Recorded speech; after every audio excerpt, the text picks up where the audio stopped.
इस वीडियो में पहले मैं आपको बता देता हूँ कि जिन रहस्यमय किताबों के बारे में आज आप जानोगे उसे आपका दिमाग पहली बार में यकीन नहीं करेगा। इसलिए आपको अपनी लिमिटेड मान्यताओं को छोड़कर बियॉन्ड सोचना होगा, लॉजिक के भी बियॉन्ड। तभी आप इन किताबों के मिस्ट्रीज को समझ पाओगे। किताबों से तो हम लोग सब परिचित हैं, स्कूल की किताबें, कॉलेज की मोटे मोटे किताबें, पर ऐसी कई किताबें हैं इस दुनिया में जो कि एग्जिस्ट तो इस डायमेंशन में करती है, पर उनका कनेक्शन किसी और डायमेंशन से होता है, किसी शैतानी दुनिया और नेगेटिव एनर्जीज से होता है। और बुक्स पढ़ना कभी गलत नहीं होता। हाउएवर, ऐसी कई डार्क और मिस्टीरियस किताबें हैं जो कि लॉजिक को तोड़ देता है और उन्हें एग्जिस्ट करना ही नहीं चाहिए था। द ग्रैंड ग्रीमोयर, इस बुक को the book with incredible power भी कहते हैं, और उस पावर को पाने के लिए बहुत बड़ी कीमत भी चुकानी पड़ती है। इसे दुनिया की सबसे डार्केस्ट बुक भी कहा जाता है। इसे 1512 में लिखा गया था। इस बुक को जिस इंसान ने लिखा था,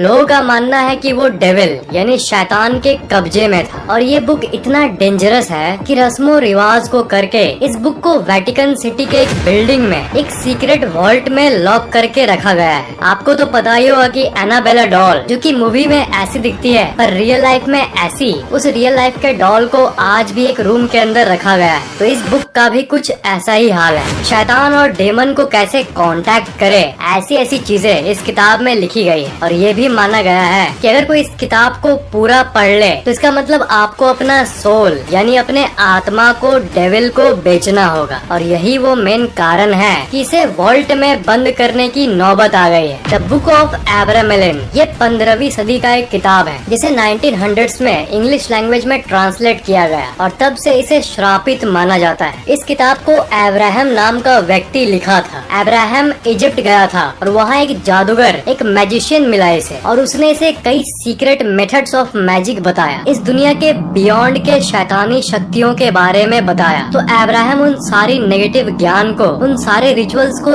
एक जगह पर लिखा और वो एक किताब के रूप में उभर कर आया, जिस किताब के बारे में हम लोग बात कर रहे हैं अभी, द बुक ऑफ एब्रामेलिन। इस किताब में भी आपको अजीब अजीब टॉपिक्स मिलेंगे, अजीब रिवाजें, जैसे मरे हुए लोगों को कैसे जिंदा करें, दुनिया में अलग अलग सोने और ट्रेजर की लोकेशन, स्पिरिट से कांटेक्ट करने का तरीका, इनविजिबल यानी गायब होने का जादुई तरीका, यहाँ तक उस किताब में हवा में उड़ने का भी जादुई तरीका दिया हुआ है। उस बुक के राइटर का ये मानना था कि हर इंसान के अंदर शैतान होता है और उसी डेमन को कांटेक्ट करने का तरीका इस किताब में लिखा हुआ है। कोडेक्स जाइगस, साल 1648 में 30 इयर्स वॉर फिनिश ही होने वाला था। स्वीडिश आर्मी ने सिटी ऑफ प्राग को लूटा और वो लूट कर वापस स्वीडन गए और उसी लूट की सामग्री में उन्हें एक किताब मिली, एक बहुत ही बड़ी और भारी किताब। इस किताब का वजन है करीब 74 kg और उस किताब का नाम था कोडेक्स जाइगस, जिसे डेविल्स बाइबल भी कहते हैं। इस किताब में ओरिजिनली पहले 320 पन्ने थे, पर अब जहाँ पर इस किताब को रखा गया है इसमें 310 पन्ने ही बचे हैं और इसको भी एनाबेला डॉल की तरह सेफ रखा गया है, डू नॉट टच की एक वार्निंग के साथ। इस किताब को जिस व्यक्ति ने लिखा था वो भी एक मंक था और वो अपना कसम तोड़ा था और अपने साधु के कसम को तोड़ने के बाद अपने आप को पनिशमेंट देने के लिए उसने अपने आप को रूम के अंदर लॉक कर दिया बिना खाने के और मरने के लिए तैयार हो गया। पर मरते वक्त उसने ये ठान लिया था कि मैं जो भी सीक्रेट्स इस दुनिया के बारे में जानता हूँ, जो भी जादू टोना जानता हूँ, सबको एक जगह पर लिखूंगा। फाइनल नाइट यानी उसके जिंदगी की आखिरी रात में भी वो बुक को कंप्लीट नहीं किया था, इसलिए उसने डेविल को बुलाया बुक को कंप्लीट करने के लिए। डेविल को उसने कहा कि मेरी आत्मा ले लो और इस बुक को कंप्लीट कर दो। और करोड़ों लोगों का ये मानना है कि उस बुक को कंप्लीट वो डेविल खुद